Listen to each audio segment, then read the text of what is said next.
Pernah dengar gak soal sebuah kitab kuno yang isinya tuh wow, penuh cerita malaikat pemberontak, raksasa misterius, dan rahasia-rahasia penciptaan, tapi anehnya kitab ini justru gak ada di Alkitab. Nah, itu dia kitab Enoh. Kali ini kita bakal coba kupas tuntas misterinya, apakah isinya berbahaya, atau jangan-jangan ini kepingan sejarah yang hilang. Pertanyaan utamanya kan ini ya, buat orang-orang beriman, boleh gak sih kita mempelajari teks semacam ini? Apa ini bakal bikin iman goyah, atau malah sebaliknya, bikin pemahaman kita makin kaya? Nah, itu yang mau kita bedah bareng-bareng, dari sudut pandang para teolog. Oke, jadi apa sih sebenarnya kitab Enoh itu? Coba bayangin deh, ada sebuah teks super kuno yang katanya ditulis sama Enoh. Ya, Enoh, kakek buyutnya Nuh, yang di Alkitab ceritanya diangkat oleh Allah. Keren kan? Tapi, meskipun namanya begitu melegenda, kitab ini secara resmi ada di luar daftar kitab suci yang kita kenal. Yuk kita intip isinya. Nah, ini nih yang bikin kitab ini kontroversial banget. Isinya tuh bukan cuma soal penciptaan biasa, tapi detail banget soal hubungan terlarang antara malaikat dan manusia. Dan dari hubungan itu, lahirlah raksasa-raksasa misterius yang disebut Nephilim. Gila kan? Ini kayak ngebuka jendela ke dunia roh yang liar dan ya gak terduga. Gak heran deh kalau kitab ini jadi bahan perdebatan panas selama ratusan tahun. Oke, dengan isi yang sedramatis itu, pasti kita mikir, kok bisa kitab ini ditolak? Kenapa nggak masuk Alkitab? Jawabannya ada di satu kata kunci yang penting banget dalam dunia teologi, yaitu kanon.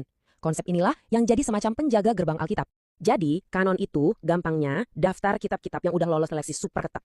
Bayangin aja, selama ratusan tahun, para pemimpin gereja dan ahli Taurat itu nguji setiap tulisan. Bener-bener dicek keasliannya, konsistensinya, dan apakah ada ilham ilahi di dalamnya. Nah, kitab Enoh ini, dengan segala ceritanya yang menarik, ternyata gak memenuhi standar setinggi itu. Ada dua alasan utama kenapa kitab ini akhirnya nggak lolos. Pertama, otoritasnya nggak jelas. Maksudnya, siapa sih penulis aslinya? Kapan persisnya ditulis? Semuanya masih misteri. Kedua, dan ini yang paling krusial, ada benturan teologis. Beberapa ajarannya tuh bertentangan langsung sama inti pesan di kitab-kitab lain yang udah diterima.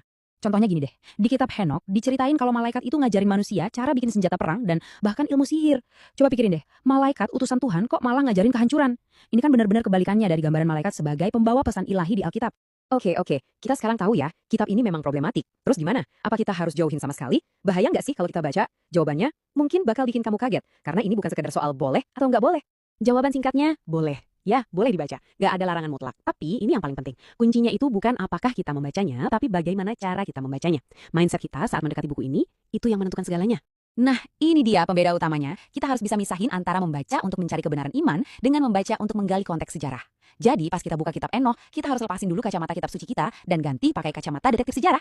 Biar gampang, kita posisikan kayak gini. Alkitab itu ibarat kompas moral dan spiritual kita, ya kan? Fondasi yang nggak bisa diganggu-gugat. Sementara kitab Enoch, anggap aja kayak peta kuno, yang menarik banget. Peta itu mungkin nggak nunjukin jalan ke surga, tapi bisa ngasih kita gambaran gimana sih lanskap dunia di zaman itu. Analogi yang paling pas mungkin kitab Makabe. Walaupun kitab ini nggak masuk di kanon Protestan, tapi ini dianggap sangat berharga loh. Kenapa? Karena kitab ini ngisi lubang besar dalam sejarah. Menceritakan pemberontakan heroik orang Yahudi yang terjadi persis di antara perjanjian lama dan baru. Tanpa kitab ini, ada potongan sejarah penting yang hilang gitu aja. Nah, kitab-kitab seperti inilah yang ngasih pencerahan soal periode 400 tahun yang sering disebut masa senyap. Periode di mana Alkitab kita seolah-olah hening,